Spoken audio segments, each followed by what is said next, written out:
Vous êtes-vous déjà demandé comment se fait-il que votre ami vous appelle au même moment où vous voulez l'appeler, ou que votre partenaire ait la même idée que vous au même moment? Sachez que ce phénomène est expliqué depuis des siècles dans les textes anciens, sous le nom de télépsychie, qui se produit par la transmission d'énergie vibratoire d'un individu à un autre. Le problème, c'est que cela va bien plus loin que ça. La télépsychie utilise un principe de suggestion puissant, projetant une idée dans la tête de quelqu'un. L'individu qui la reçoit croit donc concrétiser son idée, qui est en réalité celle d'une autre personne ayant un pouvoir de volonté plus fort que le sien. Pour contrer ce principe, il est indispensable d'augmenter sa quantité de pouvoir de volonté, afin d'agir selon ses propres choix. Car plus un individu a de pouvoir de volonté, plus il est difficile de lui imposer une idée contre son gré. Pour ce faire, nous nous plongerons dans les textes anciens, notamment le Kybalion, un texte de 1908 axé sur la philosophie hermétique de la Grèce antique à l'Égypte ancienne. L'hermétisme est un savoir ancien qui permet de comprendre l'alchimie du corps humain, ainsi que l'alchimie de l'univers entier. Il s'agit d'une tradition ésotérique qui cherche à ouvrir des portes dans l'esprit, afin que l'individu puisse accéder à une compréhension plus profonde de la réalité. Restez bien jusqu'à la fin de la vidéo, car c'est uniquement à la fin de celle-ci que vous comprendrez tout. Tout d'abord, dans le Kybalion, il y est inscrit 7 principes hermétiques, aidant à la compréhension du monde qui nous entoure. Il y est écrit que, je cite, « Les principes de la vérité sont au nombre de 7. Celui qui les connaît et qui les comprend possède la clé magique qui ouvrira toutes les portes du temple avant même de les toucher. » Fin de citation. Le premier est le principe de mentalisme, affirmant que le tout est esprit, l'univers est mental. Le second est le principe de correspondance, disant que ce qui est en haut est comme ce qui est en bas, ce qui est en bas est comme ce qui est en haut. Le troisième est le principe de vibration, défini par la citation suivante. Rien ne repose, tout remue, tout vibre. Le quatrième est le principe de polarité, affirmant que tout est double, toute chose possède des pôles, tout a 2 extrêmes. Semblables et dissemblables ont la même signification. Les pôles opposés ont une nature identique mais des degrés différents. Les extrêmes se touchent. Toutes les vérités ne sont que des demi-vérités. Tous les paradoxes peuvent être conciliés. Le cinquième principe est le principe de rythme, représenté par la citation suivante. Tout s'écoule, au-dedans et au-dehors. Toute chose a sa durée, tout évolue puis dégénère. Le balancement du pendule se manifeste dans tout. La mesure de son oscillation à droite est semblable à la mesure de son oscillation à gauche. Le rythme est constant. Le sixième principe est le principe de cause et d'effet, affirmant que toute cause a son effet, tout effet a sa cause. Tout arrive conformément à la loi. La chance n'est qu'un nom donné à la loi méconnue. Il y a de nombreux plans de causalité, mais rien n'échappe à la loi. Et le dernier se nomme le principe du genre, défini par la citation suivante. Il y a un genre en toute chose. Tout a ses principes masculins et féminins. Le genre se manifeste sur tous les plans. Par la suite, nous allons davantage nous pencher sur ce dernier principe, le principe du genre, car c'est celui qui nous permettra de comprendre le phénomène de télépsychie. Tout d'abord, la science moderne reconnaît que la matière est une agglomération d'atomes, qui sont eux-mêmes composés d'électrons et de protons. Ces particules subatomiques vibrent et tournent constamment. Par conséquent, la matière, y compris les planètes, le corps humain, les objets et l'air, est en réalité un ensemble d'ions et d'électrons, serrés les uns aux autres pour former des atomes. Ces atomes, à leur tour, se combinent pour former des molécules, qui constituent les matériaux que nous voyons et touchons. À notre échelle humaine, nous ne percevons pas la nature vibratoire et énergétique de la matière. Cependant, il est important de reconnaître ce principe pour comprendre la suite, car cela nous permet de comprendre que les pensées sont également des formes d'énergie. À l'échelle subatomique, les pensées sont une forme de matière se déplaçant à des fréquences spécifiques. Cela explique que les pensées, qui nous paraissent être des abstractions à notre échelle, sont en réalité une forme de matière non inerte qui se déplace à travers l'univers. N'oublions pas que nous ne percevons pas tout ce qui existe. Par exemple, nous ne voyons pas le vent, mais nous pouvons le ressentir. Tout le monde reconnaît l'existence du vent, même si nous ne pouvons pas le voir. De même, nous ne voyons pas les pensées, mais nous pouvons les ressentir. La vie quotidienne nous offre de nombreux exemples qui semblent montrer une perception des pensées d'autres personnes. Par exemple, il arrive que deux personnes aient la même idée au même moment, ou qu'une mère ressente le danger que son fils court à l'autre bout du monde. On peut également avoir un pressentiment que quelque chose va mal se passer, ou se sentir en danger pour une raison quelconque. Maintenant que nous savons que notre corps et notre environnement sont constitués d'ensembles de particules vibrantes, penchons-nous davantage sur le principe du genre. Comme cela est dit dans le Kybalion, je cite, « Il y a un genre en toute chose, tout a ses principes masculins et féminins. Le genre se manifeste sur tous les plans. » Ce principe explique que le genre masculin et féminin est présent partout et dans tout.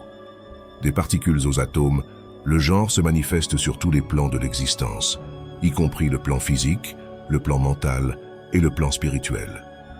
Sur le plan physique, le genre est souvent associé au sexe, mais il ne s'y réduit pas. Il est important de mentionner que le genre et le sexe ne sont nullement la même chose. Le but du genre est seulement de créer, de produire et d'engendrer. Du côté de la science, on y trouve une manifestation très nette du genre parmi les corpuscules, les ions et les électrons, qui constituent la base de la matière, et qui, en se combinant d'une certaine manière, donnent naissance à l'atome, qui était considéré, il n'y a pas si longtemps, comme étant indivisible. Il est donc important de comprendre que la science progresse, mais n'est pas encore en mesure de tout expliquer, d'où l'objectif de progresser, et de ne pas nier l'existence de certaines choses que l'on comprend naturellement par intuition. La science ajoute que la formation de l'atome est due en réalité au groupement de corpuscules négatifs autour de corpuscules positifs. Les corpuscules positifs semblent donc exercer une influence sur les corpuscules négatifs, obligeant ceux-ci à exécuter certaines combinaisons et à créer ou à engendrer un atome. Cela est donc en accord avec les enseignements hermétiques anciens qui ont toujours identifié le principe masculin du genre avec le pôle positif et le principe féminin avec le pôle négatif. Maintenant, dans l'hermétisme, le mot négatif n'a aucune connotation péjorative. Ce qu'on appelle le pôle négatif de la pile, par exemple, est en réalité le pôle dans lequel et par lequel la génération et la production de nouvelles formes d'énergie se manifestent. Il n'y a donc rien de négatif. C'est pour cela que de nombreux scientifiques l'appellent désormais cathode au lieu de pôle négatif. Les derniers enseignements scientifiques affirment que les corpuscules ou les électrons créatifs sont féminins. La science dit qu'ils sont composés d'électricité négative. Par la suite, nous utiliserons plutôt le mot « énergie féminine » pour éviter la connotation péjorative du mot « négatif ». Dans l'infiniment petit, lorsqu'un corpuscule féminin se détache d'un corpuscule masculin, il se met à rechercher activement une union avec un autre corpuscule masculin. Il est porté à cela par l'impulsion naturelle de créer de nouvelles formes de matière et d'énergie. Cette union est semblable à la reproduction sexuée des êtres vivants, qui sont également animés par l'impulsion de se reproduire et de créer de nouvelles formes de vie. Le genre se manifeste partout comme le disent les textes hermétiques. Cette union constitue la base de la plus grande partie du monde chimique. Car lorsque le corpuscule féminin s'unit au corpuscule masculin, un certain processus commence. Les particules féminines se mettent à vibrer sous l'influence de l'énergie masculine et tournent avec rapidité autour des corpuscules masculins, et il en résulte la naissance d'un atome. Ce nouvel atome est donc en réalité composé d'électrons ou corpuscules masculins et féminins, soit d'énergie féminine et masculine. Le corps humain est également composé d'atomes qui sont eux-mêmes composés d'électrons et de protons. C'est pourquoi on dit qu'il y a une alchimie entre deux personnes lorsque leurs énergies masculines et féminines se combinent. Maintenant, afin de mieux comprendre la télépsychie, passons à l'étude de ce principe du genre sur le plan mental. Dans les textes anciens de la philosophie hermétique, il y a ce qu'on appelle la dualité de l'esprit, communément appelé l'esprit conscient et subconscient. Sur le plan mental, le principe du genre se manifeste donc dans la dualité de l'esprit conscient et de l'esprit subconscient. Le principe masculin de l'esprit correspond à ce qu'on appelle l'esprit conscient, et le principe féminin est représenté par ce qu'on appelle l'esprit subconscient. Ces différents aspects de l'esprit, soit les principes masculins et féminins, sont la clé maîtresse qui permet de comprendre la manifestation mentale. L'esprit conscient qui représente le masculin, est le siège de la raison, de la logique et de la volonté. Il est responsable de la prise de décision et de l'action. L'esprit subconscient, qui représente le féminin, est le siège de l'imagination, de l'intuition et de la créativité. Il est responsable de la réception des impressions extérieures et de la création de pensées et d'idées. L'esprit conscient et l'esprit subconscient sont donc complémentaires. L'esprit conscient fournit la direction et la volonté, tandis que l'esprit subconscient fournit l'imagination et la créativité. Cependant, même en l'absence de l'esprit conscient, l'esprit subconscient peut continuer à fonctionner. Il peut recevoir des impressions extérieures et créer des pensées et des idées. C'est ce qui se passe chez les personnes ayant une faible volonté. Elles sont susceptibles d'être influencées par les impressions extérieures et de créer des pensées et des idées qui ne sont pas les leurs.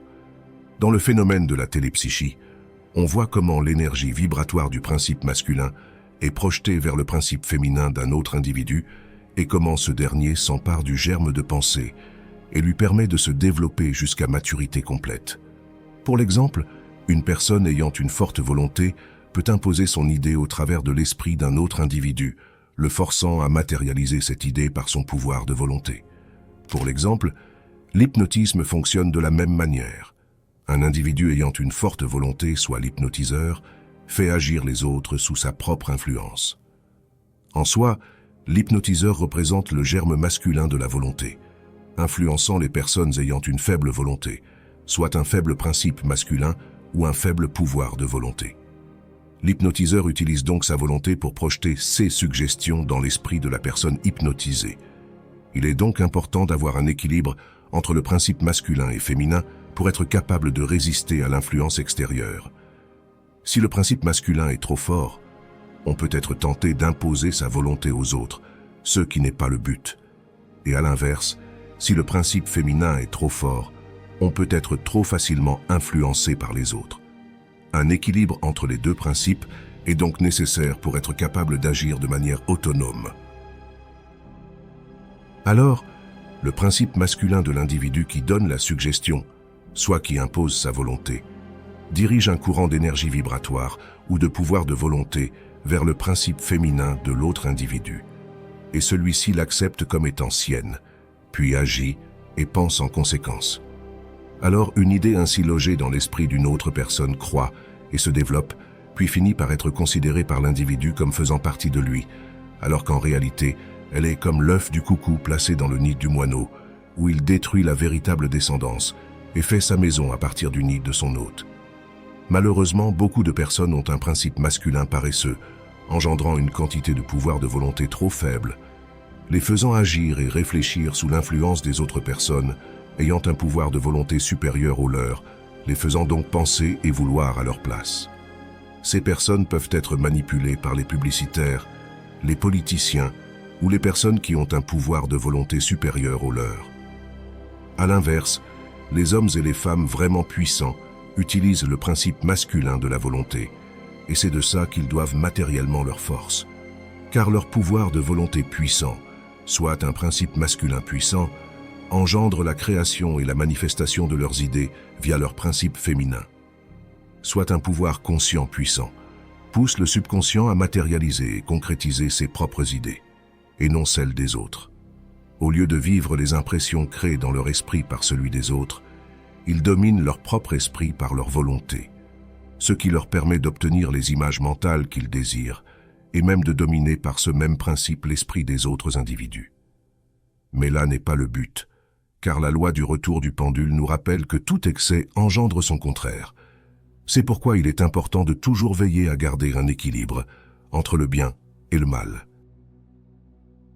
Dans le Kybalion, il y est écrit, je cite, « Si vous regardez les gens puissants, vous verrez comment ils font pour implanter leurs pensées dans l'esprit des foules, obligeant celles-ci à entretenir des idées conformes à leurs désirs et leur volonté. C'est pour cette raison que ces foules se laissent mener comme des troupeaux, ne manifestant jamais une pensée originale et ne servent même pas leur propre pouvoir d'activité mentale. » Fin de citation. L'idée ici est simplement de comprendre que la volonté est la clé maîtresse pour se réaliser, agir sous sa propre influence, et pour tout simplement devenir maître de son destin. Dans la vie quotidienne, le genre mental se manifeste de partout autour de nous. Les individus magnétiques, par exemple, sont ceux qui sont capables d'utiliser le principe masculin pour imprimer leurs idées chez les autres personnes. Par exemple, un acteur de cinéma qui fait pleurer, rire ou crier les spectateurs à volonté utilise ce principe. De même, un orateur qui est applaudi, un homme d'État, un écrivain ou tout autre individu capable d'attirer l'attention du grand public utilise ce principe. Alors, un individu ayant compris ces phénomènes psychiques aura découvert le rôle important joué dans ces phénomènes par cette force que la science a appelée suggestion, qui est le pouvoir de volonté. Cette force permet de transférer une idée dans l'esprit d'un autre individu, obligeant cet autre esprit à agir conformément à la volonté de celui qui donne la suggestion. Il est donc indispensable de comprendre cela, afin d'agir sous sa propre volonté. Pour rappel, le pouvoir de volonté doit être puissant et clair, car il est régi par le principe de la vibration. Une volonté faible ou douteuse émet une faible vibration, ce qui signifie qu'elle a moins de pouvoir. Il est donc important de développer son pouvoir de volonté, afin de pouvoir agir de manière efficace. L'objectif en comprenant cela est donc d'agir sous sa propre volonté, en n'imposant pas la sienne aux autres. En agissant de manière autonome, nous pouvons créer notre propre destinée et devenir maîtres de nous-mêmes. Tout cela nous amène donc à la question suivante. Notre travail, nos fréquentations et notre vie en général sont-ils le fruit de notre propre volonté ou le fruit de celle des autres? On arrive donc à la fin de la vidéo. Si vous voulez en apprendre davantage sur la philosophie hermétique, je vous invite à regarder ma vidéo sur les 7 principes hermétiques. Le lien est dans la description. N'hésitez pas à vous abonner à la chaîne et à aimer la vidéo si elle vous a plu, en me donnant votre avis dans les commentaires. Je vous dis à tout de suite dans une prochaine vidéo.